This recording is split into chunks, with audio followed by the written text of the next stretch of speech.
क्या सीएसके को हार्दिक नहीं चाहिए या फिर एमआई नहीं जाने देना चाहती है?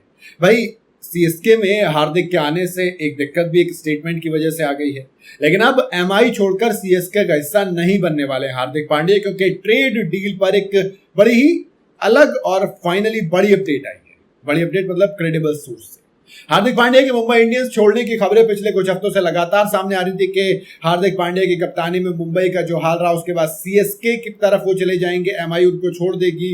राजस्थान रॉयल्स ने इंटरेस्ट दिखाया है, केकेआर को कैप्टन चाहिए, तो ये वाली तमाम बातें चल रही थी। रिपोर्ट्स में क्लियर था कि ट्रेड के जरिए सबसे ज्यादा चांसेस हार्दिक पांड्या के सीएसके में जाने के हैं, लेकिन हार्दिक ने क्लियर कहा है कि अभी देखो मुझे चाहिए कप्तानी, है ना, लेकिन कप्तानी देने के लिए तैयार है सीएसके। ऋतुराज गायकवाड़ में नहीं आया है परफॉर्मेंस जो आप चाहते थे, लेकिन एमआई के स्पोक पर्सन ने कह दिया कि सुनो हार्दिक कहीं नहीं जा रहे, अभी कोई ट्रेड डील पर बातचीत नहीं हुई है, कोई चर्चा कुछ नहीं, क्योंकि ये जो हार्दिक पांड्या सीएसके में शामिल होंगे ये बातें खूब हो रही मैं समझता हूं, लेकिन अब एक मीडिया आउटलेट से बात करते हुए मुंबई इंडियंस के एक स्पोक पर्सन ने कहा कि देखो हालिया का जो सीजन हुआ हमारा, मैं मानता हूं खराब है, लेकिन फिलहाल अभी उसका रिव्यू चल रहा है और हम टीम के सभी पहलुओं पर नजर डाल रहे हैं, खाली एक कैप्टन पर नहीं।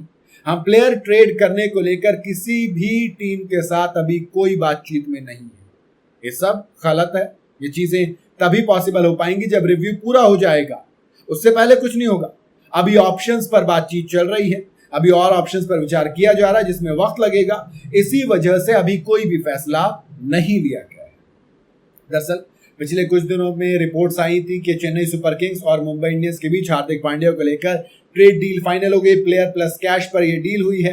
मुंबई इंडियंस को पांड्या के बदले में आयुष महात्रे और शिवम दुबे चाहिए, लेकिन सीएसके ने महात्रे के बजाय डेविड ब्रेविस और 10 करोड़ रुपए कैश ऑफर किया। हालांकि डेविड ब्रेविस मुझे नहीं लगता है कि अच्छा ऑप्शन है, बट अगेन मुंबई को चाहिए, मुंबई का पुराना प्लेयर हो सकता है मुंबई खुश भी रहे। रिपोर्ट्स में बताया गया था कि सिर्फ सीएसके नहीं बल्कि Delhi Capitals, Kolkata night Riders और राजस्थान रॉयल्स भी हार्दिक पांड्या को लेकर काफी दिलचस्पी दिखा रहे थे एमआई से। हालांकि एमआई के स्पोक पर्सन ने यह साफ कर दिया कि सुनो ये तमाम चीजें बातें हैं, अफवाहें हैं, रिपोर्ट्स हैं, और ये जो रिपोर्ट्स हैं बिल्कुल गलत है। अभी ट्रेड को लेकर कोई बातचीत शुरू ही नहीं हुई है, अभी तो हम रिव्यू कर रहे हैं। ऐसे में देखना पड़ेगा कि रिव्यू होता है फिर ट्रेड होते नहीं होते। मुझे लगता है कि हार्दिक एमआई में तो बहुत मुश्किल रहेंगे, क्योंकि किसी और टीम में चले जाएंगे।